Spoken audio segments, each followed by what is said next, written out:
ఇక దేశవ్యాప్తంగా పలు రాష్ట్రాల్లో ఎన్ఐఏ సోదాలు జరుగుతున్నాయి. దేశవ్యాప్తంగా 30 ప్రాంతాల్లో నేషనల్ ఇన్వెస్టిగేషన్ ఏజెన్సీ అధికారులు దాడులు నిర్వహిస్తున్నారు.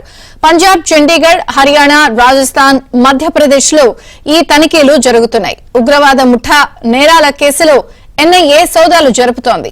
దేశవ్యాప్తంగా జరుగుతున్న ఎన్ఐఏ సోదాలతో కలకలం రేగుతోంది.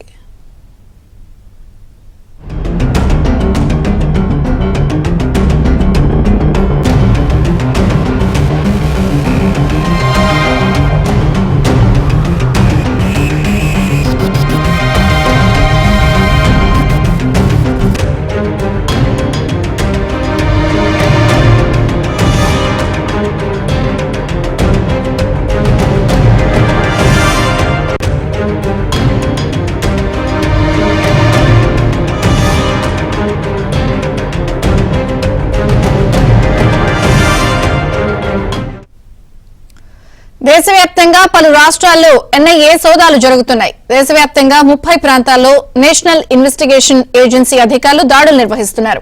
పంజాబ్, చండీగఢ్, హర్యానా, రాజస్థాన్, మధ్యప్రదేశ్ లో ఈ తనిఖీలు జరుగుతున్నాయి. ఉగ్రవాద ముఠా నేరాల కేసులో ఎన్ఐఏ సోదాలు జరుపుతోంది. దేశవ్యాప్తంగా జరుగుతున్న ఎన్ఐఏ సోదాలతో కలకలం రేగుతోంది. ఇక దేశవ్యాప్తంగా ఎన్ఐఏ చేస్తున్నటువంటి సోదాలకు సంబంధించి మరిన్ని వివరాలు ఢిల్లీ బ్యూరో చీఫ్ కృష్ణని అడిగి తెలుసుకుందాం. కృష్ణ, చంద్రిక, దేశవ్యాప్తంగా పలు రాష్ట్రాల్లో 30 స్థానాల్లో ఎన్ఐఏ ఈరోజు దర్యాప్తు సోదాలు నిర్వహిస్తోంది.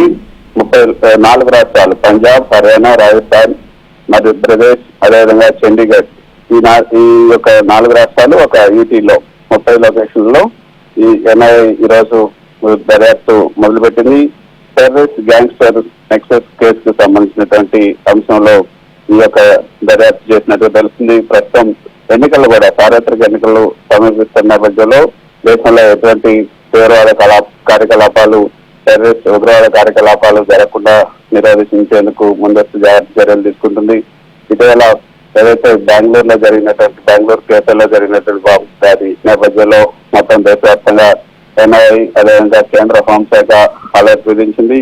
ఈ రోజు ఈ యొక్క 30 స్థానాల్లో ముందుగా అందినటువంటి సమాచారం మేరకు ఇక్కడ తీవ్రవాద కార్యకలాపాలు కొంత ఊపందుకున్నాయన్న సమాచారం వచ్చిన నేపథ్యంలో టెర్రరిస్ట్ గ్యాంగ్స్టర్ నెక్సస్ కేసుకు సంబంధించి లీడ్ దొరికింది. ఆ లీడ్ ఆధారంగానే ఈ మొత్తం దర్యాప్తు చేస్తున్నట్టుగా తెలుస్తుంది. అయితే దీనిపైన మరికొద్ది సేపట్లో ఎన్ని చోట్ల ఈ యొక్క దర్యాప్తులు పూర్తి స్థాయిలో చేశారు, ఇంతవరకు ఈ యొక్క కేసులో ఉన్నటువంటి పురోగతి ఏంటి అన్న దానిపైన విలేకరుల సమావేశాన్ని ఏర్పాటు చేయబోతుంది.